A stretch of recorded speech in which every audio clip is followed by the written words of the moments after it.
my beautiful dandelions. As you can tell from the title, this is a pretty serious topic. I decided to talk about it because I don't want, sympathy. I don't want, oh my god, I'm so sorry. I don't want any of that. I want to raise awareness about this because there's a lot of this going on that people don't know about because, their kids are scared or they're adults and they don't want to tell anybody because they're scared and stuff like that. So I'm just gonna tell you guys my stories. It's actually happened to me twice. The first time, I think only my mom and my dad know about it, and the teacher that we talked to knew about it. So, yeah. Okay, so the first time I was touched inappropriately was in maybe third or fourth grade, I think. I don't know how old you are in third or fourth grade, but it was in third or fourth grade, and our school was really small, and there's only like maybe 10 of us or 11 of us in the class altogether. It was like third and fourth grade, like put together, but there was only a small amount of us. And we had those little detachable desks, like, the desk that you put your stuff inside, like a little cubby underneath. And they were all like lined up next to each other because the classroom was really small, so we were all like really stacked together, like really close. And my desk was at the end because I was really tall. I was in the back and we were at the end because I was tall, and if I was at the front, then no one would be able to see me. Well, see past me, because I'm pretty tall. So I was in the back, and I'm not going to say any names, of course, but we're just going to call him Jerry, I guess. So Jerry's seat was next to mine. And Jerry, I don't know what was wrong with his mind, but he was really close to me, and our teacher had walked out to go to the bathroom, and he asked me what I was doing because everyone else had their all little friends to talk to, and I was just kind of back there, and he asked me, what are you doing, and yada, yada, yada. And I was like, a little uncomfortable because it was just us, like, not like no one else was, it's not like no one else was there, it's just no one else was, like, paying attention. So everyone else had their side of the conversation. He was like, what are you doing? And I was like, nothing, and I kind of like, tried to, not scoot away, but like, shifted in my chair so I wouldn't be, like, so close to him. And he unzipped his pants and took out his, whatever. And he was holding it, and I looked away because I didn't know that it was wrong, but I knew, I don't have that, so I probably shouldn't be looking at it because, I'm a girl. I don't have those body parts, so maybe I shouldn't be touching or looking at that or anything. And so then he was like, touch it. And I was like, no. And I still wasn't, looking at it. I was kind of like, no. And then he was like, whatever. He shrugged, and he put it back in his pants. He zipped it up and whatever. And then in my school, we had uniforms, and I never wore pants because I'm tall, and we could never find, pants that were, like, long enough for me. Every time I would get pants, they'd be, like, high waters or something. So I had all these skirts, and I had a skirt on. It was, like, plaid or whatever. And because they were big for me because I'm small, I'm skinny. I was skinny. I'm still skinny. I was skinny. I was a small third, fourth grader, whatever. And I had a lot of space when I sat down. And he stuffed his hand down my skirt. And I didn't know what to do. I didn't know, that was wrong. I was just kind of sitting there, and I wasn't looking down at him. I was just looking like this, and I was really, really scared. I didn't know what to do, so I took his hand out of my skirt, and I was like, no, I don't like that. And he shrugged again, and he was like, okay, well, I touched yours, now you have to touch mine. And I was like, no, because I didn't want you to touch me. And yada, yada, yada. And then he shrugged again. And then the teacher came back in. Thank God. The teacher came back in. And school went on as planned. This went on for maybe 4 years. Until I actually built up the courage to tell my mom. I told my mom. And she was like, we're going to have to talk to the teacher or whatever. So we told the teacher, and he kind of, like, denied everything. Like, the teacher was like, so did you, touch her, yada, yada, yada. And he denied everything. He was like, no, I didn't. She wanted me to, yada, yada. And I was like, really? So after that, he kind of, like, bullied me a lot. Like, he called me a bunch of names and stuff like that. And on a class trip, I found out that he liked me or whatever. And I was like, that's not a good way to show it at all. Like, no. And then the second time, I was around 10 years old, and we were at this summer camp for camp meeting for my mom's church, because my mom goes to a deaf church. So we were at camp meeting for that church, and we had come late because I had school, and camp meeting starts on Thursday, but I had school, so we came Friday evening. So all my friends, when we got there, all my friends were, at like Sabbath school or Bible study or whatever, and I had to like sign up. So it's a lot of people, like, 'cause it was a lot of people, so I'm just like white people and black people. So there's this white man that was like my mom's friend, and he was really chill, and he could hear.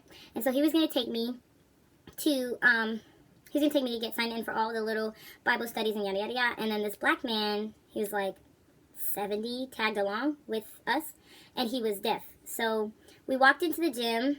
The way the gym is set up, there's the two big doors, and then it's the gym, and then like along the side, there's a door to go out, like on that, I don't know, it's like, you have to go down, and then there's a door over there to get out into like the field or whatever, and that's where the sign-in table was.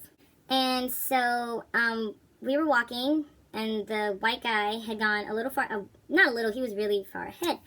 And he was already by the door, and he was talking to me, and I was like, yeah, it was a safe trip down, yada, yada. And the black guy, he was, smiling or whatever, and he put his arm around me and pulled me in, like, really close, because I was small, I'm really small, I was, like, this big. And he pulled me in, and he put his arm around this shoulder and put his hand in my bra. And it wasn't even, like, a real bra, it was, like, a training bra, because I still have itty-bitty titties, and they were, just coming in. They were really small. There was nothing really to feel. And he had his hand in my shirt. And he started, like, groping my budding bosoms. I don't know how else. He started groping me. And I was kind of like, because, like, my mom hadn't really had that discussion with me. Like, guys are not supposed to touch you where you don't want to be touched. Even after the first incident, she still didn't have that, talk with me. And, so forth and so on. So he had his hand in my shirt, and I kind of pulled it out, and I scooted away. Not scooted, I kind of walked faster. After I got away from him, I walked faster to the white guy, and then we went up to the cafeteria, which is, like, right by the gym. We went up to the cafeteria, and we were in there with, like, a bunch of people.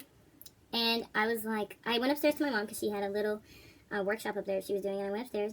And I came back down, and he was, like, down there, and he was watching me a lot, and I kind of shrugged it off because I was kind of creeped out, and I walked outside, and the way that the cafeteria set up, it has a wraparound porch that wraps around like the front of it.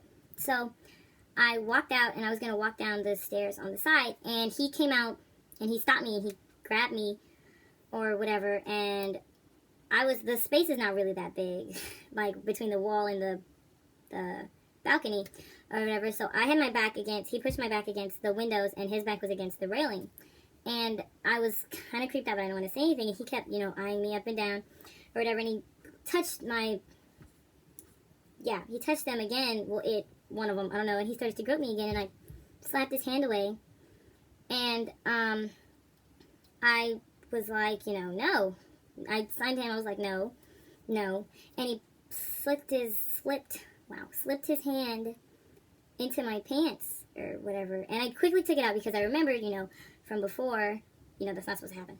So, I took it out, and I was like, no, and I ran. I was really, really scared, and I ran, this way. I ran, and then I ran down, like, I don't know if you know by now what summer camp I'm talking about. I'm not going to say it, because I don't want to give them, like, a bad rep, because they're not a bad summer camp, because this isn't even happening during summer camp. But, like, I literally ran from the cafeteria all the way down to where the pool was, because that's where I knew my friends were, because the white guy earlier had told me, everyone's doing their own little thing. And so I ran, and my friends came out from the pool, and I was really, really happy to see them. Like, I don't know if he knows how happy I was to see him, but I was really, really happy to see him. Like, I was going to cry.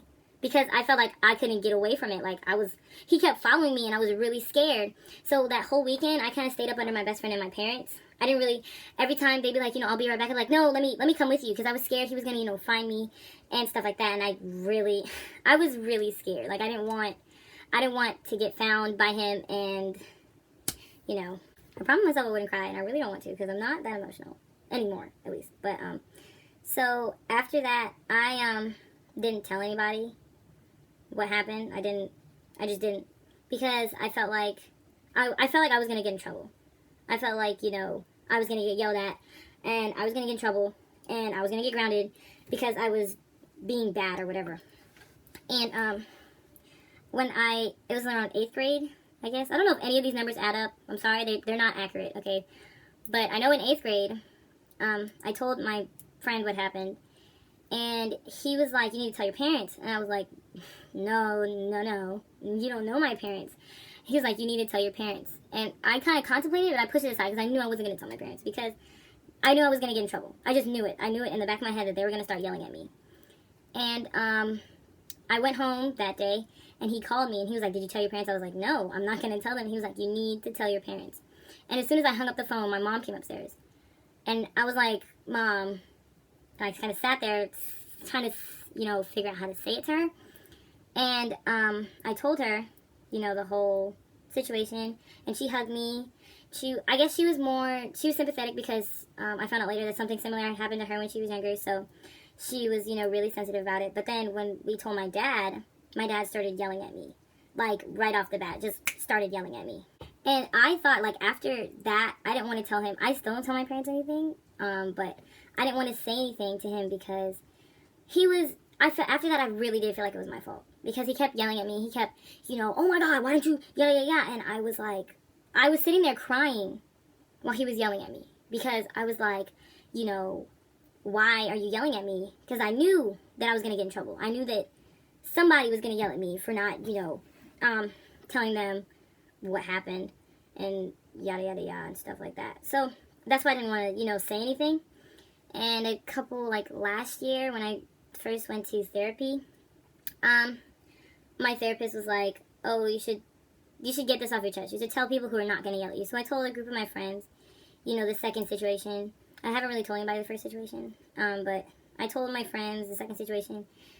And they were all like, you know, oh my God, I'm so sorry, and stuff like that. And I was just like, you know, it was good to hear that. It was good to hear, like, I'm sorry for you. You know, instead of, why didn't you do this? Why didn't you do that? I don't know. Like, I really don't want to cry right now because that's really embarrassing. But I was just kind of like, you know, it was good to feel like, you know, cared about because, like, now I know, you know, my dad was angry at himself because he didn't know and he couldn't solve the problem. I know that now. But before, I was kind of, you know, like, tear, cry, why, I'm sorry, I didn't mean to not tell you. But, at the end of the day, if you're being touched inappropriately, and if you're being touched, you know, where you don't want to be touched, please tell somebody. If you feel like you can't tell your parents, call the police. Tell someone you trust. Tell a neighbor. Tell somebody. Because if you keep it inside, then it's going to slowly eat you away. It's going to, you know, start ruining your life little by little. And, like, now, I don't think I showed on my face, but I don't like to be touched at all by, like, anybody. Like, I try to not fit in, but I try to, like, hide it. Like, I'll hug you. Like, if you're, like, my best friend, I'll slap your butt if I want to because you're my best friend and I feel like I can do that. Now, like, I try to use that as a cover-up. Like, especially when guys touch me. Like, I get really, that's my neighbor. Like, I tense up really quickly, but I try to cover it up because I don't like to be touched. I don't like to be touched at all. Like, I understand if you're a girl, I know you're not gonna, you know, hurt me or anything like that. But other than that, you know, it makes me really uncomfortable. Like, I don't know if I showed on my face or not, because I don't see my face every time somebody touches me, but it makes me really uncomfortable. Like, my soul is aching because I'm so uncomfortable. So, if you're an adult and you're being molested, please tell somebody. If you're a child and you're being molested, please tell somebody. If you know somebody who's being molested and doesn't want to tell anybody, tell them to tell somebody. Or you tell somebody for them. Because it's not okay. I don't understand why sick people in this world think that's okay. But that is another story. That is another rant for another time. That's it. You know, thanks for listening. Spread the word. Keep the awareness up, I guess. Yeah.